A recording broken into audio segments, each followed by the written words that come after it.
आप सभी को नमस्कार। मैं मिथिलेश साहू एक बार फिर से आप लोगों के लिए जो पेपर सेकंड का मैं यूनिट वाइज डिस्कशन वीडियो बना रहा हूँ, उसमें आज हम यूनिट 4 को डिस्कस करेंगे, जिसमें ओपन एक्सेस जो पब्लिकेशन से संबंधित टूल्स हैं वो है शेरपा, रोमियो, ये सब क्या होता है, कॉपीराइट्स के जो नियम हैं उनसे संबंधित इसमें टॉपिक्स हैं, और सॉफ्टवेयर टूल्स आइडेंटिफाई करने वाले जो टूल्स हैं एस SPPU, ये सब हैं, है ना। उसके बाद जर्नल्स फाइंडिंग्स और जर्नल्स का जो सजेशन टूल्स है वो भी है ना। तो इसको हम लोग इसमें आज डिस्कस करेंगे। आशा है कि इससे पहले जो वीडियो मैंने आप लोगों के लिए बनाया था उसको आपने देखा होगा, आपको हेल्प हुआ होगा। ठीक है, तो बिना देरी किए हुए इस वीडियो को शुरू करते हैं। इसमें हमारा पहला टॉपिक है ओपन एक्सेस प्रकाशन और पहल, है ना। ओपन एक्सेस प्रकाशन क्या होता है? ओपन एक्सेस प्रकाशन एक ऐसी प्रणाली है जिसमें शोध पत्र, शोध ग्रंथ, शोध प्रबंधन, शोध लेख, डाटा को इंटरनेट पर निःशुल्क और बिना बाधा के सभी पाठकों के लिए उपलब्ध कराया जाता है। ठीक है, तो ओपन एक्सेस का मतलब क्या हुआ कि बिना पैसे के या बिना खर्च किए, बिना चार्ज लिए शोध पत्रों को या शोध प्रबंध को, है ना, इंटरनेट के माध्यम से निःशुल्क और बिना बाधा के पाठकों तक, जो पढ़ने वाले हैं उन तक उपलब्ध पहुंचाना या उपलब्ध कराना, हम उसे ओपन एक्सेस कह सकते हैं। इसमें पाठकों को किसी प्रकार की सदस्यता या भुगतान की आवश्यकता नहीं होती, मतलब आपको लेनी नहीं पड़ती है। ठीक है, आगे बढ़ते इसकी प्रमुख विशेषता देख लेते हैं। ओपन एक्सेस मुक्त और सार्वजनिक पहुंच इनकी होनी चाहिए। कॉपीराइट लेखक के पास रहना चाहिए। ज्ञान में लोकतांत्रिकरण को बढ़ावा दिया जाना चाहिए। ठीक है, ये उनके प्रमुख लक्षण हैं। प्रमुख ओपन एक्सेस पहल क्या क्या हुए हैं? ठीक है, इसमें BOAI, है ना, ये 2002 में इसकी शुरुआत हुई थी और ओपन एक्सेस को वैश्विक आंदोलन इन्होंने बनाया था। दूसरा है DOAJ, है ना, ये सब आप पढ़ लीजिएगा क्योंकि directory of open access journals जो है ना, ओपन एक्सेस जर्नल की सूची और गुणवत्ता को सुनिश्चित करने के लिए बनाया गया है। उसके बाद शोध गंगा भारत में इन्फ्लिबिनेट के अंतर्गत शोध प्रबंधों का निःशुल्क संग्रहण इसमें किया जाता है ना। और ARXIV और बायो RXV, SSRN, ये सभी क्या करते हैं, विभिन्न क्षेत्रों के लिए प्रिंटेड सर्वर को अपने एक्सेस में लेख प्रकाशित कराते हैं। ठीक है, तो ये आपको पढ़ लेना है, याद रखना है कि ओपन एक्सेस पहल कौन कौन से हो सकते हैं, ओपन एक्सेस के लाभ क्या क्या है। सॉरी, ओपन एक्सेस से क्या लाभ हो सकता है? ज्ञान की समावेशिता और पारदर्शिता में बढ़ोतरी होगी। शोध कार्यों का साइटेशन अधिक होगा। नवाचार और सहयोग की भावना बढ़ेगी। ठीक है, डिस्कस वगैरह आप देख लेना। ठीक है,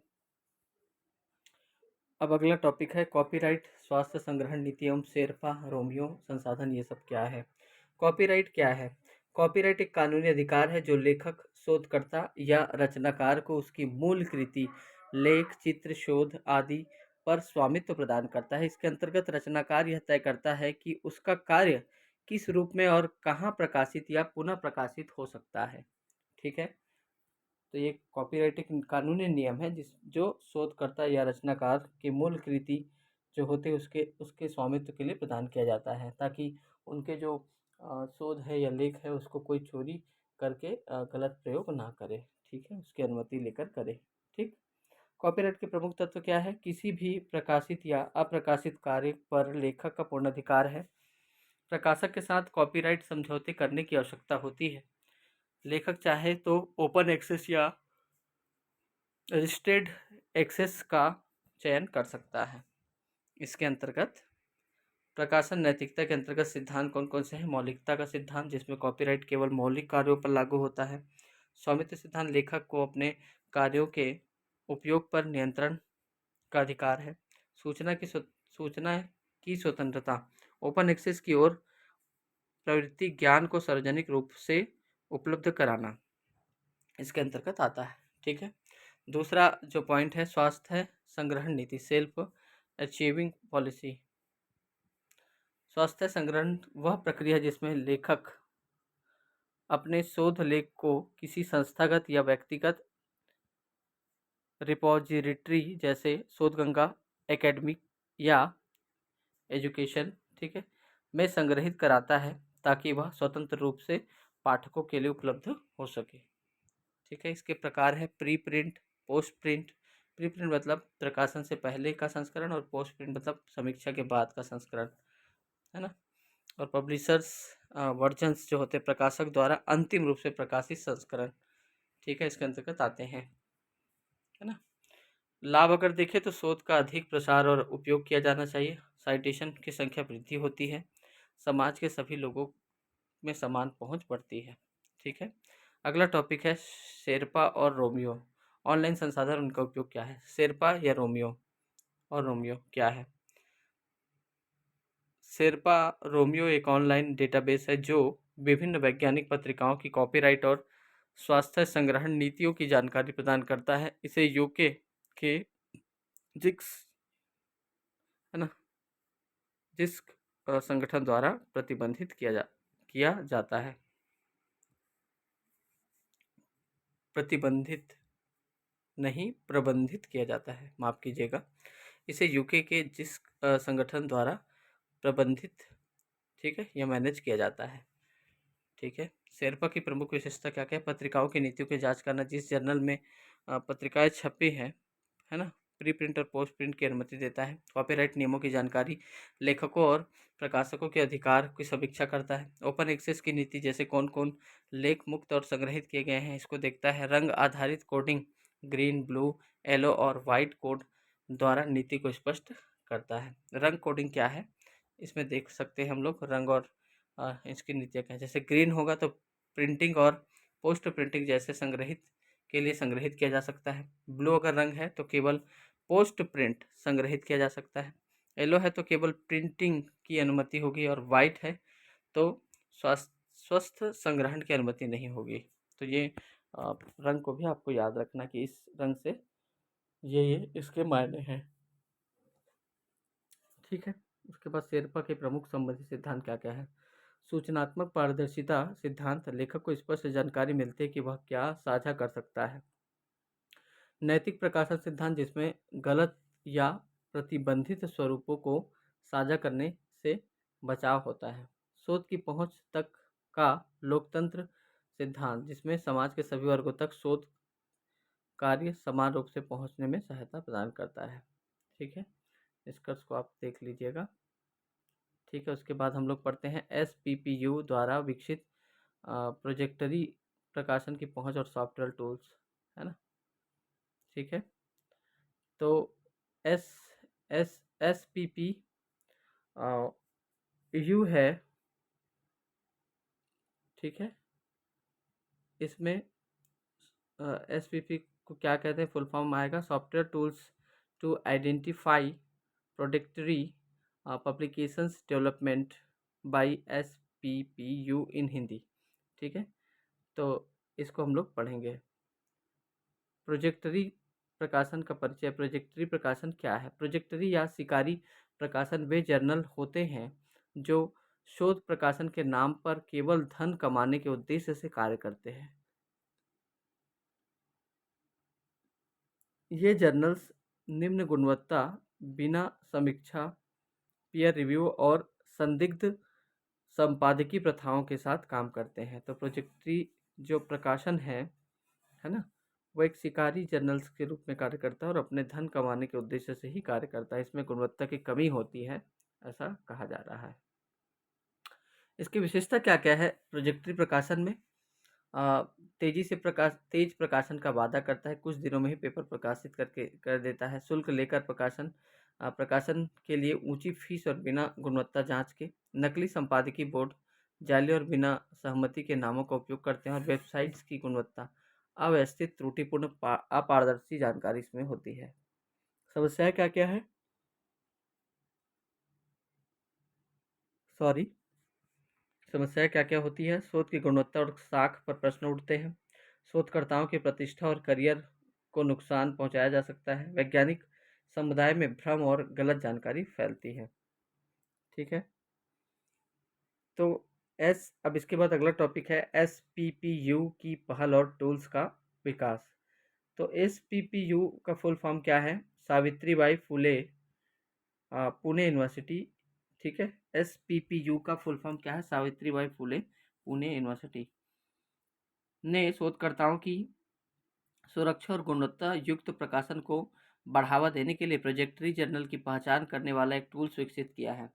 इस टूल्स के मुख्य उद्देश्य है शोधकर्ताओं को प्रोजेक्टरी जर्नल से बचाना तथा मार्गदर्शन प्रदान करना। दूसरा, प्रकाशन से पहले पात्रता और गुणवत्ता की जांच करना।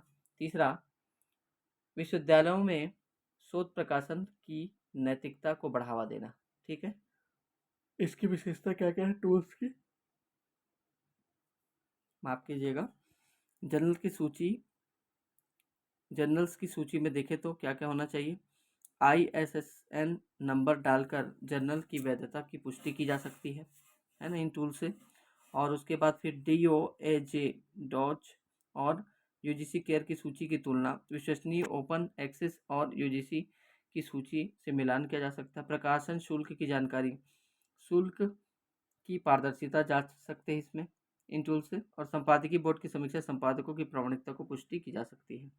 ठीक है, अगला डेटाबेस और मानक जिसने टूल्स मेल खाता है। UGC केयर की सूची, डिजो directory of open access journal जैसे DOAJ directory of open access journals. ठीक है, इसको भी इस टूल में देख सकते हैं।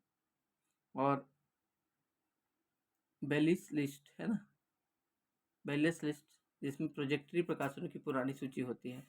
और उसके बाद फिर शेरपा और रोमियो नीति, इसको भी हम इस टूल्स के माध्यम से देख सकते हैं। ठीक है, टूल्स का उपयोग और नैतिक सिद्धांत। टूल्स का उपयोग कैसे करते हैं? तो इसमें साइट दिया गया है कि https://www.unppune.ac.in पर जाकर हम इस टूल्स का उपयोग कर सकते हैं। शोध अनुसंधान में प्रोडक्टरी जर्नल्स आइडेंटिफिकेशन टूल्स को चुन सकते हैं।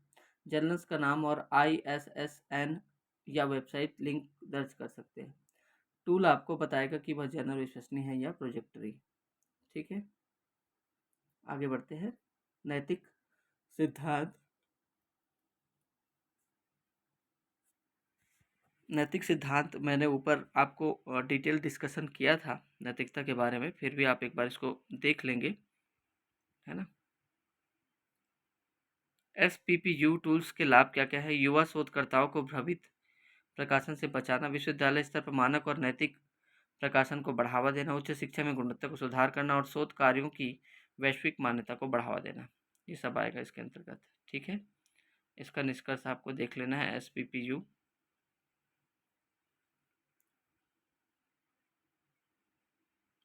उसके बाद और महत्वपूर्ण टॉपिक्स है इसमें। शोध प्रकाशन के लिए जर्नल खोजक व सुझाव उपकरण। जर्नल खोजक या जर्नल फाइंडर टूल्स क्या होता है? जर्नल खोजक ऐसे ऑनलाइन सॉफ्टवेयर टूल्स होते हैं जो शोधकर्ता को उनके लेख या शोध पत्र के अनुसार उपयुक्त पत्रिकाएं सुझाते हैं, है ना, जहां वह अपना शोध प्रकाशन कर सके। ठीक है, सॉरी।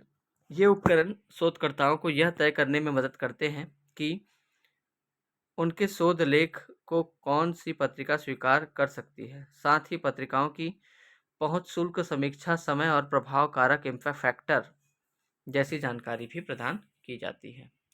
इसके उपयोग या लाभ क्या क्या है? समय की बचत हो जाती है, उपयुक्तता बढ़ती है, प्रकाशन की प्रक्रिया की जानकारी मिलती है, नैतिकता, प्रकाशन नैतिकता की सुरक्षा भी इसमें की जा सकती है।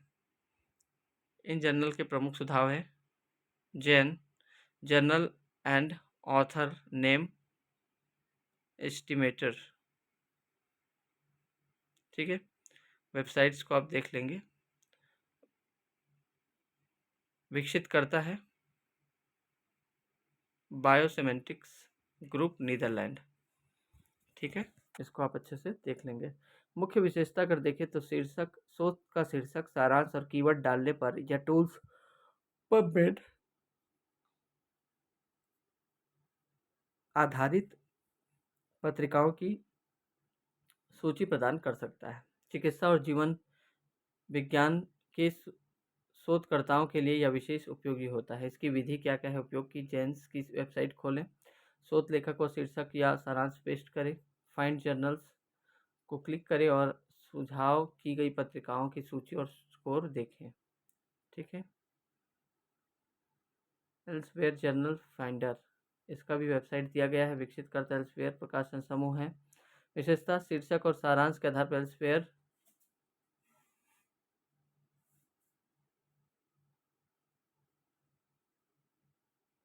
और स्कोपस अनुक्रमित जर्नलों की सूची प्रस्तुत करता है। फिल्टर, विषय आधारित खोज और ओपन एक्सेस समीक्षा समय और स्वीकृति दर इसमें समाहित होते हैं। अतिरिक्त लाभ अगर देखें तो प्रकाशन शुल्क, लेखकों की संख्या की जानकारी, ओपन एक्सेस विकल्प होता है, सबमिशन के लिए सीधा लिंक मिल जाता है ना। स्प्रिंगर जर्नल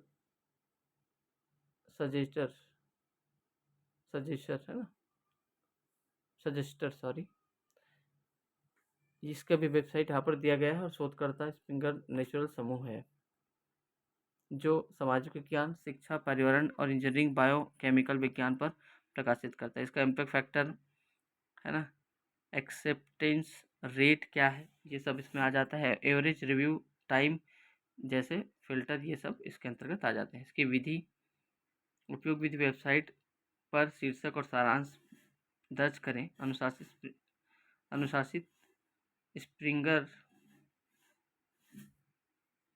की पत्रिकाओं को सूची प्राप्त करें, प्रत्येक पत्रिका की वितरणिका के साथ प्रकाशन निर्देश मिलते हैं। अन्य जो लोकप्रिय जर्नल टूल्स हैं जैसे वेली जर्नल फाइंडर, ये सब मैंने ऊपर बताया है ना। टेलर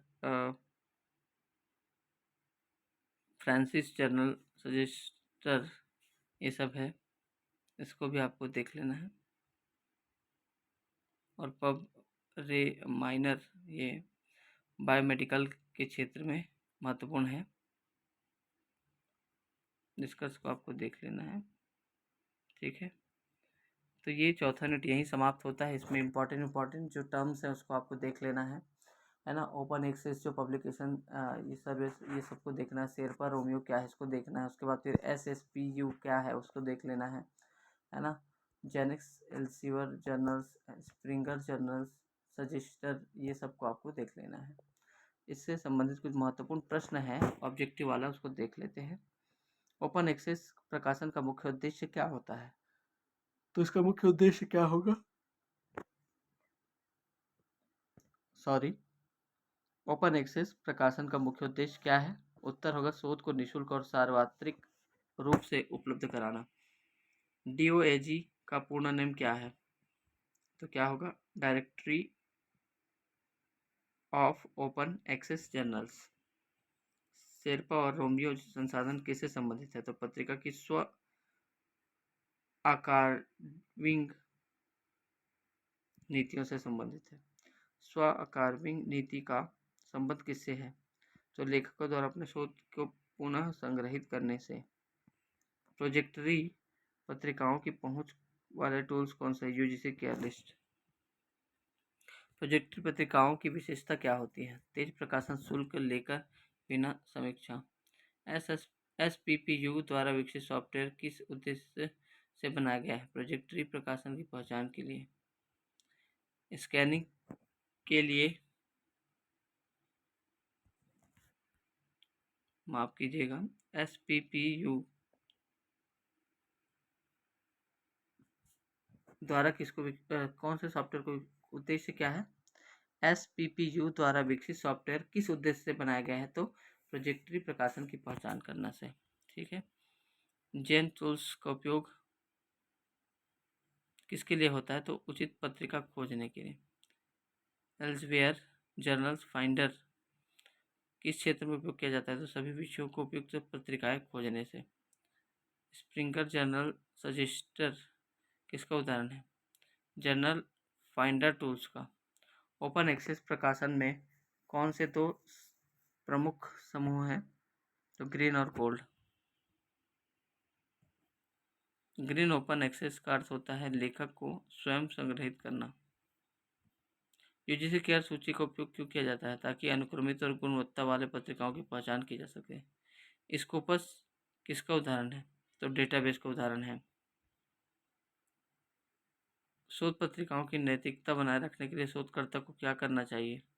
उदाहरण के लिए केवल यूजीसी केयर, स्कोपस और डीओएजी में प्रकाशन कराना चाहिए। ठीक है, तो ये वीडियो यहीं पर समाप्त करते हैं। ठीक है, मैंने आपको यूनिट 4 को पूरा डिस्कशन किया। हो सकता है कहीं इंग्लिश टर्म्स में मैं थोड़ा सा मेरे प्रोनाउंसिएशन में या मेरे उच्चारण में कोई प्रॉब्लम हुआ होगा तो उसको आप अन्यथा नहीं लेना है ना। मैं बार बार कहता हूँ कि मैं एक प्रयास कर रहा हूँ ताकि आप लोगों को एक वीडियो में ये इन सभी कंटेंट को प्रोवाइड करा सकूँ। ठीक है, तो इस वीडियो को देखने के लिए बहुत बहुत धन्यवाद। अगर मेरा वीडियो आपको अच्छा लगता है तो प्लीज़ मेरे वीडियो को लाइक कीजिए, मेरे चैनल को सब्सक्राइब कीजिए और अधिक से अधिक शेयर कीजिए तथा कमेंट कीजिए ताकि मैं अपने वक्तव्य को और अच्छे से सुधार सकूं, आपको अच्छे से समझाने की कोशिश कर सकूं। ठीक है, बहुत बहुत धन्यवाद।